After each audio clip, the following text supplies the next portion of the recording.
Most people think training is about pushing your body, lifting weights, running miles, doing reps.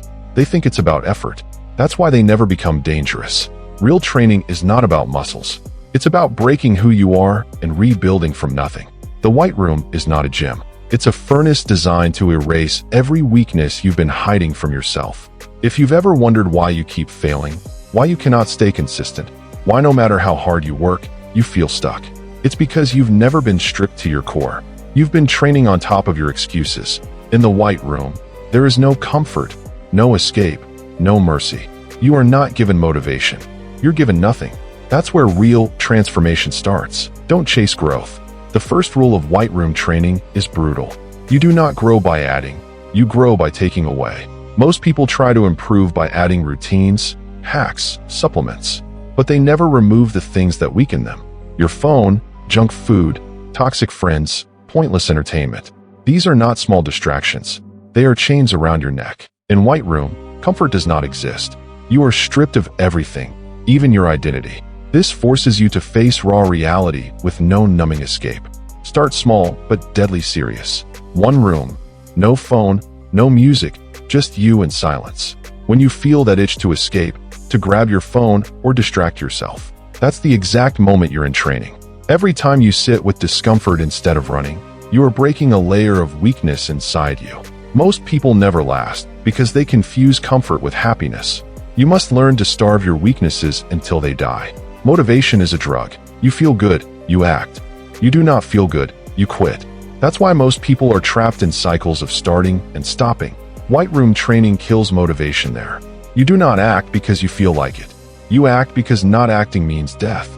You must create a cold mechanical routine that does not care about your mood. Wake up at the same time. Eat clean at the same time. Train at the same time. There's no negotiation, no bargaining, no I'll do it later. In the White Room, routine becomes identity. You do not think, you do not feel, you execute. That's how you become unstoppable, because emotions are unreliable, but systems are unbreakable. The moment you stop waiting to feel ready and just obey the schedule, you separate yourself from 99% of people who are slaves to their feelings. The most dangerous enemy is not outside you, it's inside. In White Room, you are constantly watched, judged, analyzed.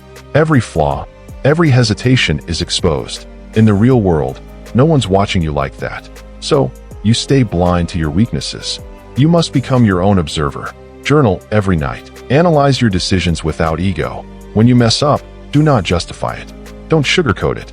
Write down exactly why you failed and how you'll never repeat it. This is not about guilt. It's about precision. White Room does not allow lies, especially the ones you tell yourself. Most people never grow because they keep protecting their fragile self-image. Kill it. See yourself as a machine that must be constantly debugged. That cold surgical awareness is how you evolve faster than everyone else. In White Room, isolation is weaponized. You are cut off from society so deeply that the only voice left is your own. This is terrifying for most people because silence forces you to face who you really are. But isolation done correctly will harden you. Take periods of controlled isolation. Maybe a few hours, maybe a full day where you are completely alone, no distractions. In that space, you confront your thoughts, fears, and desires without filters. At first, you'll feel restless, anxious, maybe even angry. That's weakness leaving your system. Stay there. Over time, you will build a mind that does not need constant stimulation.